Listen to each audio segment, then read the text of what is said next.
he and Cashman, I think, talked about it a lot. And he said at one point, they had some good conversations, some bad conversations. And I was like, oh, does that mean it got heated? And he was like, I will just say we're both really passionate about what we believe. Covering the World Series. Stephanie, great to see you. Happy World Series Eve to you, and great job on the article talking about how the Yankees were able to go from essentially a 500 team to where they are now. So do you want to just give us a brief synopsis of what you put together in the article, and then we've got some follow-up questions for you? Sure. Yeah. Thanks for having me. I think that what was interesting to me is that this team was, 500 team, which for the Yankees is terrible, and they sort of it sort of forced a reckoning. They went through, they had all these organizational meetings, and they discussed, like, should we change everything? Should we change nothing? Should we change a little bit of what we're doing? This obviously, it's the worst season in 30 years. The Yankees are not going to allow that. And what they decided, I guess, differs a little bit based on who you talk to. Uh, Brian Cashman says they didn't really change anything.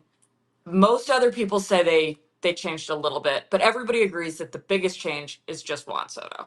The Yankees were historically much too right-handed. They were too sort of live and die by the home run. They didn't. It was power, control the strike zone, a lot of strikeouts. Didn't put the ball in play that much. Weren't that athletic. And this guy brings all of those elements. He also brings a real focus in his at bats, and he just forces the pitcher to attack the entire lineup differently. And so that, I think, is definitely the biggest change. On the margins, they did stuff like they added Alex Verdugo, they added Jazz Chisholm, who are two guys who bring a little bit of athleticism, a little bit of defense, a little bit of put the ball in play. Those are skills that they didn't really have before, both left-handed. And so Aaron Judge was saying that those he feels like are actually bigger changes than people think they are. But in the end, it comes back to adding, like, maybe at worst the third or fourth most talented hitter in the sport. Yeah, without a doubt. And I would agree with you totally. What I got out of that article a little bit when they were having meetings, so you talked to a bunch of guys like Naring and Manaya and these guys that are part of the brass with the Yankees, and Judge was involved in this. So, I think what people need to understand, like players have voices, and now going to their superstar to ask them the needs and stuff like that. What did you get out of that? And I thought that was absolutely incredible, and I want your opinion on that as well. Yeah, I thought it was smart, right? Like, you just gave this guy like a third of $1 billion to be here for the next decade. Let's hear what he has to say. He knows certainly as much about hitting as anybody in the world, and he he and Cashman, I think, talked about it a lot. And he said at one point, they had some good conversations, some bad conversations. And I was like, oh, does that mean it got heated? And he was like, I will just say we're both really passionate about what we believe. And so I think, if I were a Yankees fan, I think I'd be happy to know that people had that much passion surrounding these conversations. I think I'd be glad to know they were including Aaron Judge. They also talked to Stanton. He was a little bit less willing to divulge what he suggested, but if they took either of those guys' suggestions, they're all geniuses because the team looks pretty good right now. Yeah. Yeah, and of course, if you're leading a team for a long time, there's a lot of pride in what you're doing. There's a lot of success, of course, with what Brian Cashman has built. And we all remember the fiery press conference that he did last offseason. They're pretty effing good. I actually think there's been a ton of changes with the Yanks, but Stephanie, I don't think it necessarily just goes down to one off season or even one player. Is there have been multiple hitting coaches flowing through. That's a big philosophical thing. I think player evaluation is a huge deal too, right? The argument here from Yankee fans and then even players and people around the game was, did the Yanks go too far down the analytics angle, right? Where they were relying on a few lieutenants within their front office too much. And that was affecting how minor leaguers develop, how major leaguers continue to develop, and how players were chosen. Like, I remember your colleague Tom Bertucci wrote an article about how they had such a miss on the Josh Donaldson acquisition because they were so obsessed with his exit velocity numbers and how that projects, but they weren't looking at many other factors. And so I'm wondering if, like, what your opinion is when you put all this together and you're almost like playing judge and you hear the court case from everyone. Like, did we change much or didn't we? Because I think they changed a ton even in a short time period.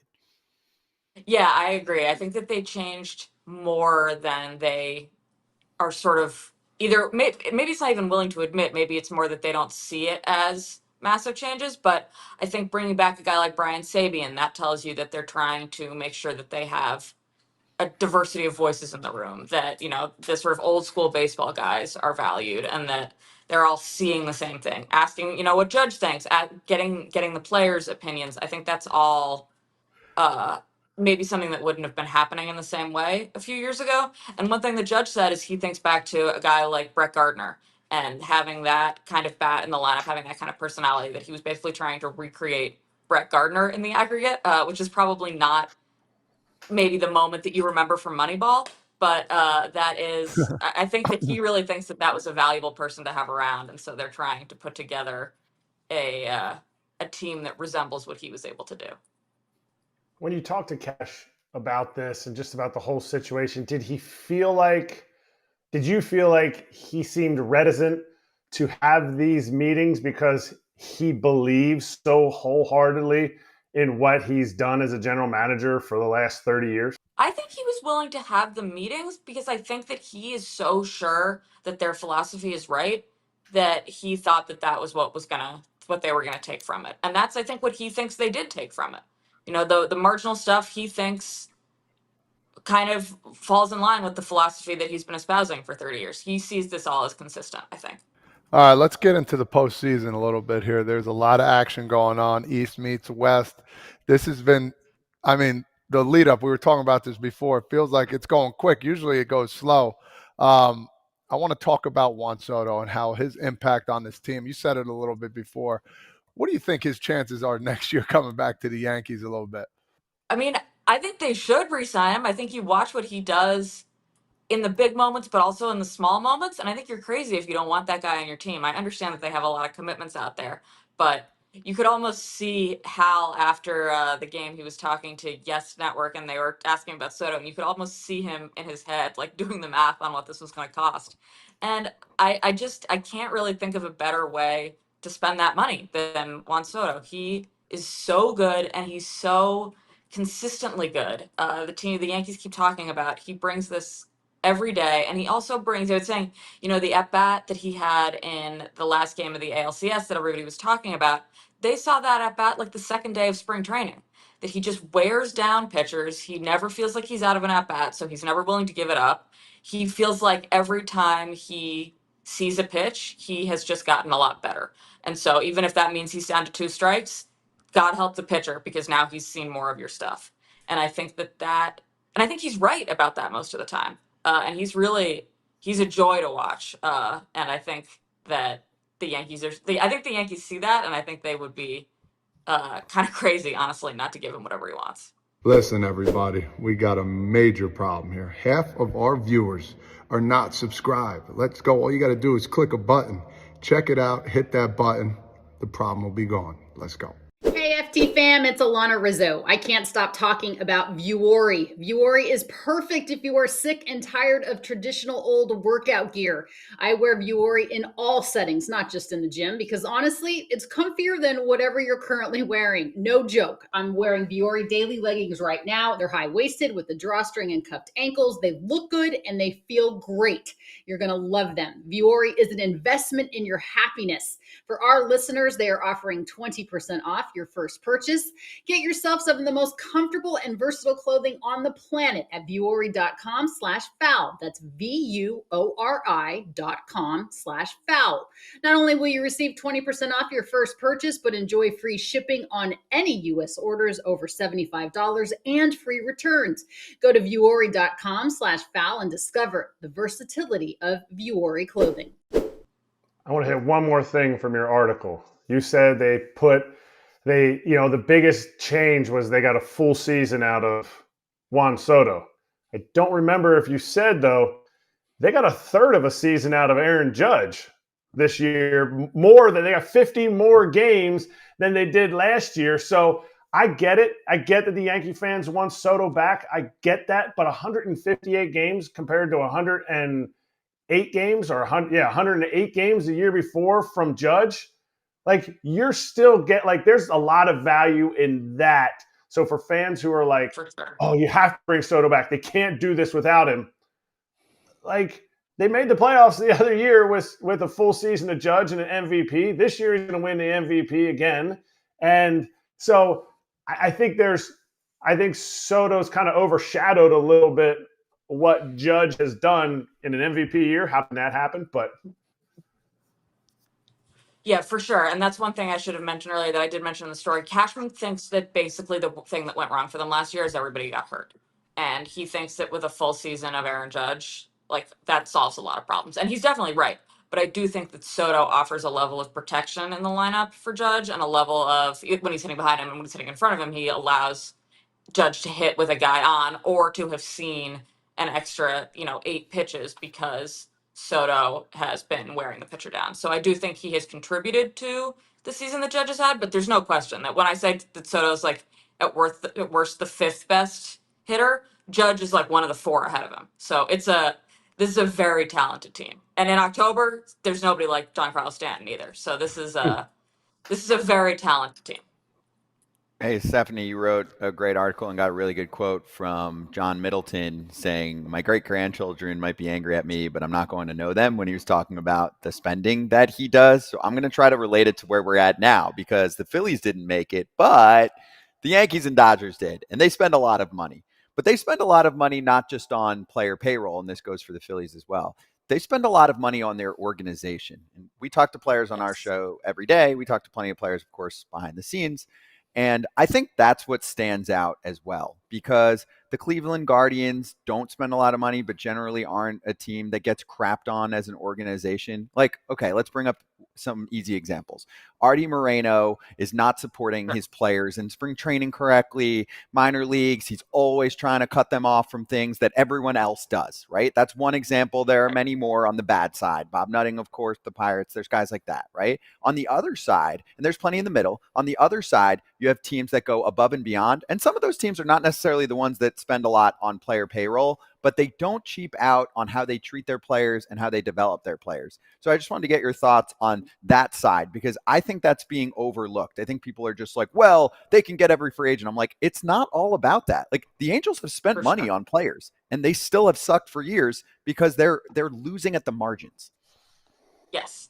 Yeah, I mean, it feels like sort of cliche to call everything a market inefficiency at this point, but a lot of the teams, it's interesting. A lot of the teams with money have figured out, it's harder to spend in the draft. It's harder. You'll pay the luxury tax now if you spend on salary. They make it sort of harder for you to spend your money on players, but there's no cap on how you spend money on the stuff behind the scenes, like the food, the housing. For a while, feeding and housing your minor leaguers was a market inefficiency, but there were a lot of teams that weren't doing that. Now, because of the CBA, they're all forced to treat them at least adequately. But it used to be like the Astros bought all of their minor league teams and started feeding them.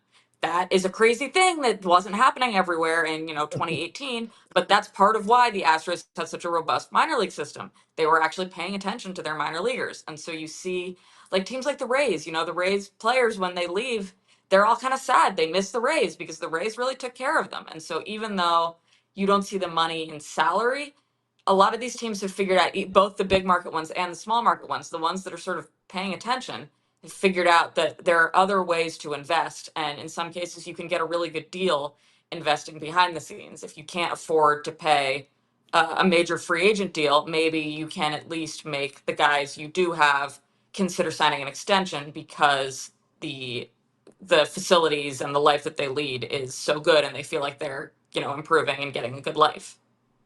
All right, Steph, here we go. So last thing, I'm curious what you think. How's it going to end up? How many games? Give me your MVP and give me who's winning the series here. You've been around. You've been around for a while now, so let's go. All right. I think it'll be Dodgers in 6. It's hard to pick against Ohtani if you've picked the Dodgers. I just think that the lineup is a little bit deeper, and I think that the bullpen is a little bit deeper. And so I think the Yankees have the starting rotation advantage. But once they start getting into those high leverage arms, I think the Dodgers are going to see them enough times to become a little frightening at the back end. But I think it's going to be a great series. I'm excited to MVP. see Who's it. the MVP? I mean, it's hard to pick against Ohtani, right? Dude's Yeah. on base. Like, he was on his worst game of the NLCS. He was on base twice. He's That's a very right. good player. He's a very good player. He's leading off. He's going to get the most ABs. And if she has Dodgers in 6, yeah, I mean, That's a pretty good answer. Steph, I thought you were going somewhere else. It's all right. With MVP? No, with winning? no, with winning. But Oh, really? We'll have to have a conversation down the road. Okay. I mean, I'm kidding. I said 6 games. I think they're going to make it tight. I could be wrong. All right. Don't even start. don't- I think saying 7 is a cop Crappy out, or else start. I would have said 7. Don't let him. Yeah. Don't let him give you a hard time. Don't let him. He's more in lockstep than you think. Don't let him give you a hard time. This whole front. Don't let him give you a hard time. Hey everybody, be sure to like and subscribe for more content. We're back here every weekday, all year long, so do not miss an episode. The videos are coming in all day. Here's another video you might enjoy. Baseball the way it should be covered.